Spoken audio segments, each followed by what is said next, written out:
Hi, StoryFilm here, and today, I am going to tell a story about a 2017 American fantasy adventure comedy film called Jumanji, Welcome to the Jungle. Before we begin, get yourself something to eat and drink, find a comfortable place, and enjoy the story.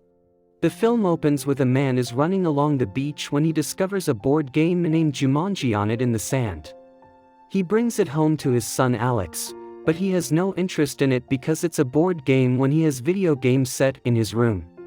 Later that night, after being ignored by Alex for one day straight, Jumanji transforms itself into a video game cartridge while he sleeps. He wakes up from his sleep and immediately finds the cartridge. Curious, he put it in, and as he begins to play, a flash of green light comes on in his room. 20 years later, a nerdy teenager named Spencer, who is afraid of most things in the outside world, spends almost all of his time playing video games in his room, which is the only thing he is good at. You lose. He meets with his former best friend Fridge to give him an essay he had asked Spencer to help him write after receiving a message from him to meet in front of the Freak House, which the locals call the Freak House, after a teenager mysteriously disappeared from it 20 years ago. After a brief conversation, Fridge is picked up by another girl, and Spencer is approached by Mr. Freak, who became a recluse after Alex disappeared all those years ago.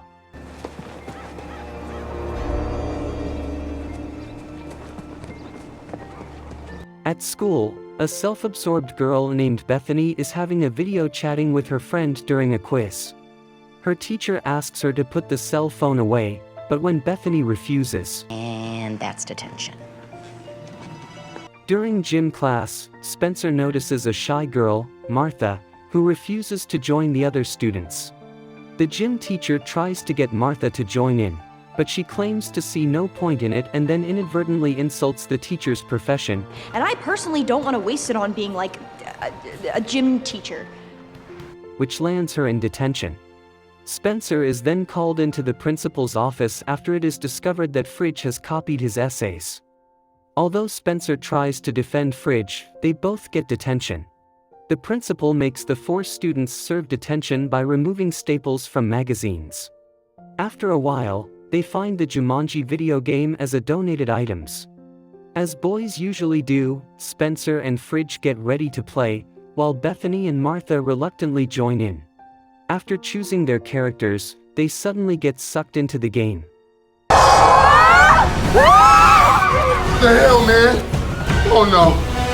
Holy shit! Spencer finds himself turned into Dr. Smolder Bravestone, a muscular archaeologist. Where's my hair? Fridge comes in as Franklin Moose Finbar, an experienced zoologist, but Fridge is upset that his avatar is a foot shorter than he normally is. What happened to the rest of me? Martha becomes Ruby Roundhouse, aka Killer of Men. Bethany is now Dr. Shelley Oberon, a cartographer that Bethany mistook for a woman based on the description, and she becomes horrified when she sees her reflection. Wait a second! Where's my phone? The 4 freak out when they realize they are in the game. While they are arguing, a hippo emerges from the water and devours Bethany. They are still in shock when she is brought back alive into the game. Martha noticed 3 black lines on her wrist, which is the same mark as the others. After being chased by the same hippo, the 4 meet a non-playable character named Nigel, who knows everything about the characters in the game, which leads to a backstory. Russell Van Pelt, a former ally and later enemy of Dr. Bravestone, set out to find a jewel called the Jaguarite located on the top of a statue in the middle of the jungle. Nigel, who was hired by Van Pelt as a guide, was told by him that this search was for documentary purposes. But instead, Van Pelt stole the jewel and took control of the animals in Jumanji. After failing to beg him to put it back, Nigel is determined to steal the jewel while everyone is asleep.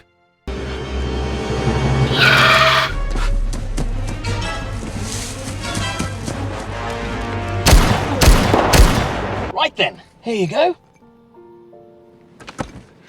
So, the objective of the players is to return the jewel and save Jumanji and calls its name in order to leave the game.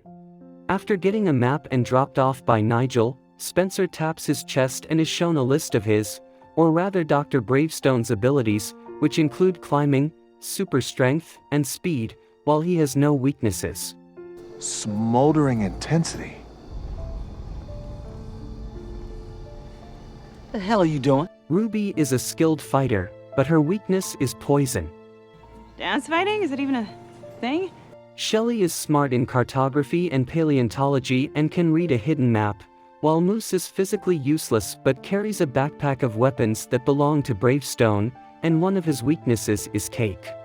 Cake is my weakness, along with speed and strength. Huh. Strength is my weakness. Hey, quick question. How is strength my weakness? Bethany then says that the map changes and the name, The Mighty Roar, appears. Spencer guesses that this is stage 2 in this game after the hippo event. They then heard the sound of drums before they were ambushed by villains on motorcycles. Why am I running so slow? They chase them through the jungle until they reach a waterfall. Without no other choice, the four jump off and swim to safety, but Martha was hit before disappearing. She returns to the game. What am I, a human landing pad? And Spencer, who has played almost genre games, realizes that they were given 3 lives, indicated by a 3-bar marker on their wrists. Martha and Bethany both have only 2 left. Before they continue their journey, Bethany wants to take a pee, and because she is a girl in men's bodies, Spencer and Fridge teach her how to do it. She becomes excited as she describes it as a handle for peeing. After all that was done, Bethany read the map and the words, Bazaar, the name for the in-game marketplace, and also their destination. While traveling to their destination, Spencer and Fridge start to argue with Fridge, saying they are not a friend anymore because thanks to Spencer, he is stuck in a stupid game, trapped in a sidekick midget. Spencer replies they are not friends anymore because Fridge thinks he is not cool enough to hang out with him. On the girls, Bethany tells Martha she is too judgy because afraid that people may not like her, so she decides to not like the other people, while Martha tells Bethany that she becomes self-absorbed from all the attention she got. The 2 girls finally understand each other. Back at Spencer and Fridge, their quarrel seems to turn into a wrestling scene.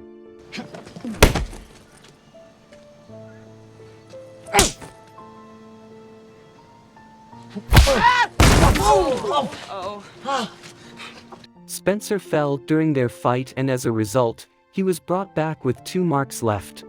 Fridge wants to continue their fight, but Spencer stops him, saying that they need each other to get out of Jumanji with his uncontrollable smoldering intensity.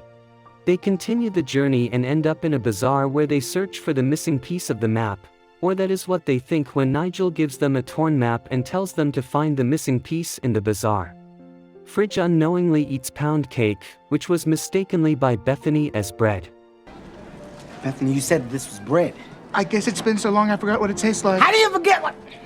Because nothing happened as soon as he ate the cake, he felt happy and thought that his weird weakness is he can't resist eating a cake. I meant that I love cake. I couldn't resist it. Hey, it's all good. After exploding to oblivion, What the hell? Fridge is now left with 2 marks, same as the others. After that, a child comes up to them and leads them to what they need to find. They are led to a hut with a container that contains a deadly snake, the Black Mamba. Black Mamba! That's a black mamba. A 1/4 milligram of its venom is enough to kill an adult. You feel a tingling sensation in your mouth and extremities, followed by a fever, foaming at the mouth, and ataxia, which means loss of muscle control. How do I know that? Spencer grabs it, and Fridge defangs the snake. Bethany finds a small elephant totem in the container, not a missing piece of map that they expected, and a note that says, "When you see me, begin the climb." As they are about to leave, they are found by Van Pelt and his henchmen. Spencer uses his powers to beat up the henchmen and blow them sky high. The gang is then saved by someone who seems to know them. Spencer then realizes he is the pilot Jefferson Seaplane McDonough, a character they could not choose earlier because someone is already picked it. Which is Alex, 20 years ago. He leads the gang away from the villains and takes them to a treehouse that once belonged to Alan Parrish, a character from the 1995 Jumanji movie who gets stuck in games for 26 years before being unwittingly released by siblings, Judy and Peter. Alex mentions that he has been stuck in the game for months and his abilities are piloting and making margaritas, while his weakness is the mosquito. He also tells that there is a transportation shed and tries to pass by himself, but after failing twice and his mark only has one left, he knows his finish now. Alex seems to have given up, but Spencer is optimistic they will succeed when working together, while Bethany realizes that Alex is the missing piece they have to find. Finally, Alex gets his hope up and without wasting time, they go to the transportation shed which is being guarded by 2 guards. They realize they need to distract the guards after Alex tells them he wait for 2 weeks before the guards left the last time he's been here. Bethany teaches Martha how to flirt so she can distract the guards while the others wait. Alex then describes Ruby using his 90s slang, making the others realize that he is Alex Vreek, a boy mysteriously missing 20 years ago, which means he has been stuck in the game for 2 decades. This drives Alex to feel despair, but Spencer promises him that they will bring him home. Meanwhile, Martha fails to flirt, but remembers that one of her skills is dance fighting. She begins to dance fighting the 2 guards as the music plays on the radio. While Martha kicks the guards butt, the other 4 head to the shed to get a helicopter, but Alex is reluctant because he is at the end of his last life and fears he will never get out. The others persuade him to jump into action, and they take the helicopter out just as Van Pelt's goons show up. As the gang flies away, they are attacked by a bazooka and the helicopter got hit, which makes Alex lose control. The helicopter starts to lower and can't go higher, and to make it even worse, they are now pursued by albino rhinos. Spencer climbs up to fix it, but Fridge accidentally drops the jewel in the chaos. I dropped the jewel. What? You dropped the jewel? I leaned over. Like it or not, they fly back around and see the rhinos circle the jewel to protect it. Spencer looks at Fridge's life bar. Sacrificing 1 bar to get the jewel seems not a bad idea. I'm sorry, buddy. Sorry for what?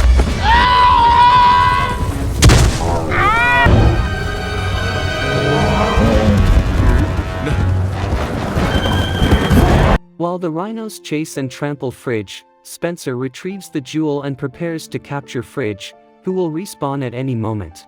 Now! Just push me out the helicopter, jackass! They manage to land in a safe place.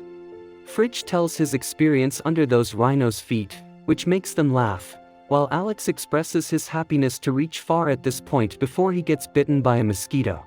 He starts to die, and Bethany performs CPR to revive him, giving Alex one of her lives. Alex manages to be revived, and he hugs Bethany as a sign of thanks, causing her to have a situation in men's bodies. The gang then continues their journey and reaches the site of the jaguar statue at night, which is surrounded by jaguars protecting the place. Overconfident with Bravestone's power, Spencer climbs the tree and crosses it to a destination, but is frightened by a squirrel before falls, and gets mauled by one of the jaguars, leaving him with his last life. Spencer tells Fridge how scared he is, but Fridge encourages him to keep playing. Van Pelt and his goons arrive again. Fridge comes up with a plan and he instructs Bethany to go left side, Alex and Spencer in the middle, while he takes the right side, and Martha left behind to take out the villain. She is then dragged by a motorcycle before Spencer saves her by hitting the rider like a baseball. He then rides the motorcycle to the jaguar statue. Unfortunately for Bethany, she is caught by Van Pelt, while Fridge comes across an elephant and tames it with the skills of a zoologist. Spencer arrives at the statue and finds Van Pelt with Bethany as a hostage. As Alex and Martha arrive, Van Pelt threatens to shoot Bethany or give the jewel before Fridge bursts in riding on an elephant with the jewel in his hand. Zoology, bitch! Van Pelt commands the jaguar to attack the elephant, making the jewel flung from Fridge's hand and land in the statue's place. Martha takes the jewel while Spencer climbs the statue. She is surrounded by snakes as Van Pelt approaches her. Martha notices Spencer almost at the top of the statue and deliberately steps on a snake to be bitten so that she can revive fall from the sky with the jewel in her hand and become closer to Spencer. As she falls, she throws the jewel to Spencer, who places it to the statue. The 5 players then shout Jumanji, which lifts the curse on the land and causes Van Pelt to dissolve.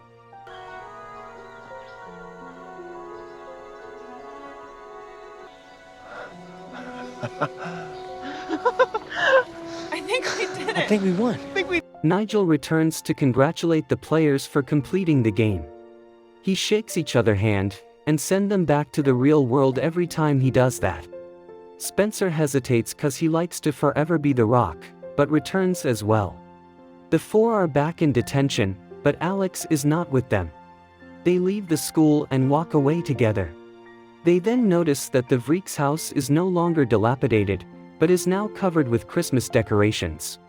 A car stopped in front of the house and a girl got out to get her grandfather, while the father noticed the presence of the 4. They realize that the father is an adult Alex, who also realizes who they are. He came and talked to them that he wait for 20 years to finally meet them. He has family and named his daughter, Bethany, after the girl who saved his life. Back at school, Spencer and Fridge are now friends again. Later, Bethany joins them and she and Fridge encourage Spencer to tell Martha his feelings, which he does. The film ends as the 4 then hear the drumbeats of Jumanji. They take the game and the console to somewhere and destroy them with a bowling ball, hoping that the human-eating hippo is the last thing they see in their life. Thank you for watching. Like, share and comment below if you like the recap and subscribe for more video.